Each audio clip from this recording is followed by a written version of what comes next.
CM Revanth Reddy ఈ వారం ప్రారంభోత్సవాలు, శంకుస్థాపనలు, రుణమాఫీ, కీలక శాఖల రివ్యూలు, అసెంబ్లీ సమావేశాల్లో బిజీగా గడిపారు. అందులో ముఖ్యమైనవి స్కిల్ వర్సిటీకి శంకుస్థాపన, రెండో విడత రైతు రుణమాఫీ, టీచర్లతో మీటింగ్, నెట్ జీరో సిటీ స్థల పరిశీలన ఇలాంటి కీలకమైనవి ఉన్నాయి. అవేంటో ఈ వారం సీఎం డైరీలో ఒక్కో ప్రోగ్రాం ఎలా సాగిందో చూద్దాం.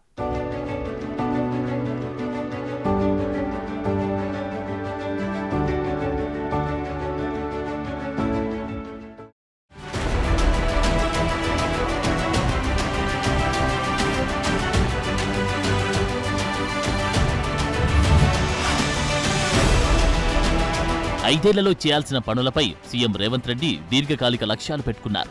తెలంగాణకు ఏమవసరం, పబ్లిక్ ఏం కోరుకుంటున్నారు అన్న అంశాల చుట్టూ తనదైన ప్రణాళికలు రచించారు.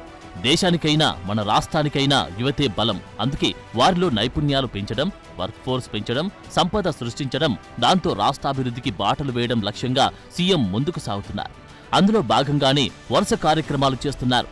ఈ నెల 28న కాలుష్యరహితంగా, కర్బన ఉద్గారాల రహితంగా ప్రతిపాదిత నెట్ జీరో సిటీ స్థలాన్ని ముఖ్యమంత్రి రేవంత్ రెడ్డి పరిశీలించారు. రంగారెడ్డి జిల్లా కందుకూరు మండలం మీర్ఖాన్ పేటలో ఉన్న నెట్ జీరో సిటీ స్థలాన్ని సందర్శించారు. ఆ ప్రణాళికలను పరిశీలించి చేయాల్సిన మార్పు చేర్పులపై అధికారులకు సూచనలిచ్చారు.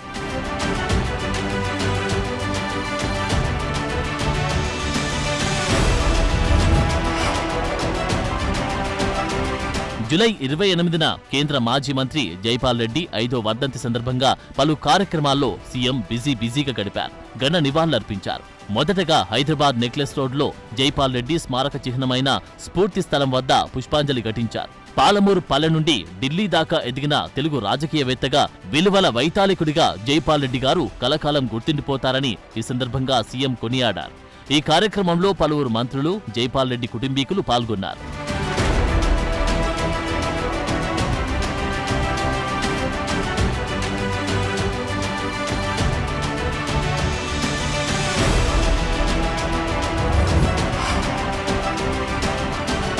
ఇక అదే రోజు జైపాల్ రెడ్డి 5వ వర్ధంతి సందర్భంగా నాగర్ కర్నూలు జిల్లా కల్వకుర్తి పట్టణంలో జరిగిన సంస్మరణ సభకు సీఎం రేవంత్ హాజరయ్యారు. జైపాల్ రెడ్డి సూచనలతోనే లోక్సభలో విభజన బిల్లు ఆమోదం పొంది తెలంగాణ కల సాకారమైందని, రాష్ట్ర ఏర్పాటులో కీలక పాత్ర పోషించారని సీఎం గుర్తుకు చేసుకున్నారు. నల్లమల ప్రాంతం నుంచి తాను ఎదిగి వచ్చానని, ముఖ్యమంత్రిగా ఈ ప్రాంతాన్ని అభివృద్ధి చేసి పుట్టినగడ్డ రుణం తీర్చుకుంటాను అని ఈ సందర్భంగా చెప్పారు. ఈ సందర్భంగా కల్వకుర్తి నియోజకవర్గ అభివృద్ధి కోసం 309 కోట్లు కేటాయిస్తున్నట్లు ముఖ్యమంత్రి ప్రకటించారు. కల్వకుర్తిలో 50 పడకల మెటర్నిటీ అండ్ చైల్డ్ ఆసుపత్రికి 22 కోట్లు, అమనగల్లో స్కిల్ డెవలప్మెంట్ సెంటర్కు 10 కోట్లు, 163 కోట్ల వ్యయంతో 4 R&B రహదారుల నిర్మాణం, కల్వకుర్తి పట్టణంలో R&B అతిథి గృహం నిర్మాణానికి 5 కోట్లు, అలాగే మాడుగుల మండలంలో పలు అభివృద్ధి పనులకు మరికొన్ని నిధులు కేటాయించారు. కల్వకుర్తి నియోజకవర్గ ప్రజలు, జైపాల్ రెడ్డి గారి అభిమానులు కల్వకుర్తి ప్రాంతం నుంచి తెలంగాణ రాష్ట్రానికి ముఖ్యమంత్రి అయ్యే అవకాశం చేయి జారిపోయిందని బాధపడ్డారు. కానీ 10 సంవత్సరాల కాలక్రమంలో ఈ ప్రాంతం నుంచి ఒకనాడు కల్వకుర్తి నియోజకవర్గంలో భాగమైన మేడ్చల్ మండలంలో 2006 సంవత్సరంలో మీ అభిమానంతో మీరు గుండెల్లో పెట్టి చూసుకొని, మీరు భుజాల మీద మోసి మొట్టమొదటిసారి జిల్లా పరిషత్ మెంబర్గా ఇండిపెండెంట్గా నన్ను గెలిపిస్తే, ఆనాడు మిర్చిల మండలంలో మీరు నాటిన మొక్క ఈనాడు వృక్షమై తెలంగాణ రాష్ట్రానికి ముఖ్యమంత్రి అయి మీ ముందు నిలబడ్డాడు. ఈ కల్వకుర్తి ప్రాంతం నుంచే మీ బిడ్డ ఈరోజు ఈ తెలంగాణ రాష్ట్రానికి ముఖ్యమంత్రి అయి. తెలంగాణ సాంస్కృతిక వారసత్వ సంపద పరిరక్షణను ప్రజాప్రభుత్వం ఒక బాధ్యతగా భావిస్తుందని, అందుకు అవసరమైన అన్ని చర్యలను చేపడుతుందని ముఖ్యమంత్రి రేవంత్ రెడ్డి స్పష్టం చేశారు. హైదరాబాద్లోని ప్రసిద్ధ కుతుబ్ షాహీ హెరిటేజ్ పార్క్ పునరుద్ధరణ విజయవంతంగా పూర్తయిన సందర్భంగా ఈ నెల 28న ఏర్పాటు చేసిన కార్యక్రమంలో పాల్గొన్నారు. రాష్ట్ర సాంస్కృతిక శాఖ ఆధ్వర్యంలో అఘాఖండ్ ట్రస్ట్ ఫర్ కల్చర్ సహకారంతో ఈ పునరుద్ధరణ ప్రాజెక్టు చేపట్టారు. శాతవాహనులు, కాకతీయులు, కుతుబ్ షాహీలు ఇలా వేల ఏళ్ల పాటు ఆయా రాజ్యాలు తెలంగాణపై తమదైన ప్రత్యేక సాంస్కృతిక ముద్రను వేశాయని ముఖ్యమంత్రి అన్నారు. వీటితో పాటు 1000 స్తంభాల గుడి, రామప్ప దేవాలయం, అలంపూర్ దేవాలయాలు వంటివి వాస్తు అద్భుతాలకు మన తెలంగాణ నిలయంగా ఉందని గుర్తుకు చేశారు. శతాబ్దాలుగా హైదరాబాద్ నగరం గంగా జమున తెహజీబ్గా బహుళ జాతులు సంస్కృతుల మేళవింపుతో సామరస్యాన్ని సహజీవనాన్ని చవిచూసిందని ఈ సాంస్కృతిక వారసత్వం మనల్ని సగర్వంగా ఉంచుతుందని సీఎం అభిప్రాయపడ్డారు.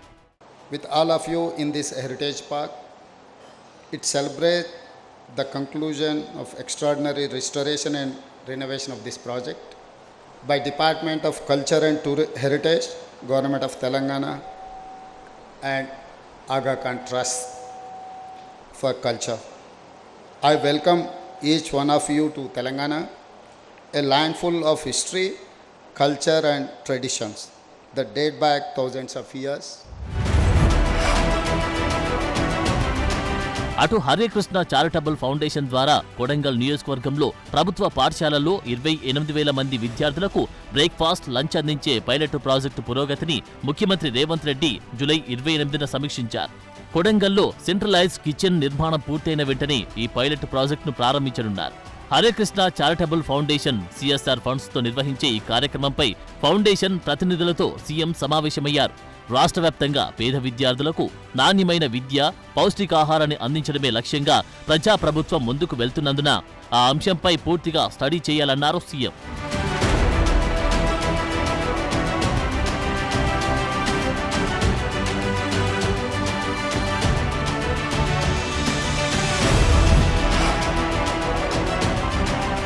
ఢిల్లీ కోచింగ్ సెంటర్ సెల్లార్లోకి నీట మునిగి చనిపోయిన విద్యార్థుల కుటుంబాలకు జూలై 28న సీఎం తన ప్రగాఢ సానుభూతి తెలిపారు. చనిపోయిన వారిలో తెలంగాణకు చెందిన తానియా సోని చనిపోవడం బాధాకరమన్నారు. సోని సింగరేణి మేనేజర్ కుమార్తె కావడంతో ఢిల్లీలో తెలంగాణ రెసిడెంట్ కమిషనర్కు ఫోన్ చేసి సహాయ సహకారాలు అందించాలని ఆదేశించారు. డాక్టర్ సి నారాయణ రెడ్డి 93వ జయంతి సందర్భంగా జూలై 29న రవీంద్ర భారతిలో జరిగిన పురస్కార ప్రధానోత్సవంలో సీఎం రేవంత్ పాల్గొన్నారు. శ్రీమతి సుశీలా నారాయణ రెడ్డి ట్రస్ట్ వారు సినారె పేరు మీద నెలకొల్పిన విశ్వంబర డాక్టర్ సి నారాయణ రెడ్డి జాతీయ సాహిత్య పురస్కారాన్ని ప్రముఖ తమిళ రచయిత్రి శివశంకరికి ముఖ్యమంత్రి రేవంత్ రెడ్డి ప్రదానం చేశారు. ఈ సందర్భంగా సినారె రచించిన సమనిత్వం పుస్తకాన్ని కూడా సీఎం ఆవిష్కరించారు. తెలంగాణ వారైనప్పటికీ కవీంద్రుడు స్వర్గీయ డాక్టర్ సి నారాయణ రెడ్డి యావత్ తెలుగు జాతికి గర్వకారణంగా నిలుస్తారని సీఎం గుర్తుకు చేసుకున్నారు. తెలుగు సాహితీ లోకానికి సినారె చేసిన సేవలు కలకాలం గుర్తుండిపోయేలా ఒక విద్యా సంస్థకు వారి పేరు పెడతామని, కాంస్య విగ్రహాన్ని కూడా ఏర్పాటు చేస్తామని సీఎం ప్రకటించారు.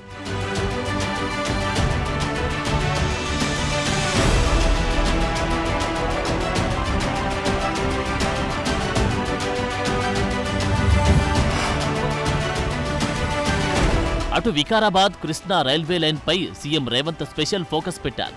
జూలై 29న ఈ రూట్ మ్యాప్ పై రైల్వే అధికారులకు ముఖ్యమంత్రి సూచనలు చేశారు. దక్షిణ తెలంగాణలో మెరుగైన రవాణా వ్యవస్థ ఏర్పాటులో కీలకమైన Vikarabad Krishna railway line route map పై రైల్వే శాఖ అధికారులకు సీఎం సూచనలు చేశారు. దక్షిణ మధ్య రైల్వే చీఫ్ ఇంజనీర్ సుబ్రహ్మణ్యన్, ఇతర అధికారులు జూలై 29న అసెంబ్లీ సమావేశాల విరామ టైంలో సీఎంను కలిశారు. Vikarabad Krishna railway line route map నిచ్చారు. వికారాబాద్, పరిగి, కొడంగల్, నారాయణపేట, మక్తల్ మీదుగా మొత్తం 145 కిలోమీటర్ల మేర సుమారు 3,500 కోట్లతో ఈ రైల్వే లైన్ నిర్మించనున్నారు. ఈ రైల్వే లైన్ కోసం రైల్వే శాఖకు సహకరించాలని ఆర్ఎండ్బి అధికారులను సీఎం రేవంత్ ఆదేశించారు.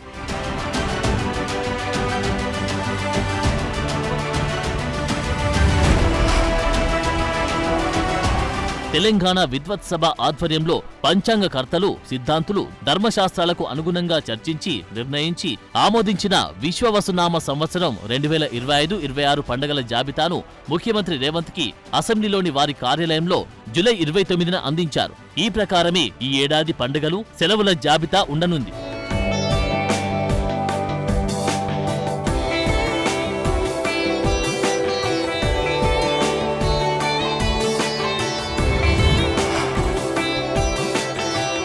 పారిస్ ఒలింపిక్స్ లో ఆయా కేటగిరీలో పోటీ చేసిన అథ్లెట్లకు సీఎం రేవంత్ ఫోన్ చేసి ప్రోత్సహించారు. అటు షూటింగ్ లో కాంస్య పథకం సాధించిన మను బాకర్ ను ఎక్స్ వేదికగా అభినందించారు. దేశానికి గర్వకారణమన్నారు. జూలై 29న రాజ్భవన్ లో గవర్నర్ సిపి రాధాకృష్ణన్ ను మర్యాదపూర్వకంగా సీఎం రేవంత్ రెడ్డి కలిసి వచ్చారు. రాధాకృష్ణన్ మహారాష్ట్ర గవర్నర్ గా నియమితులవడంతో సీఎం అభినందనలు తెలిపి వీడ్కోలు పలికారు.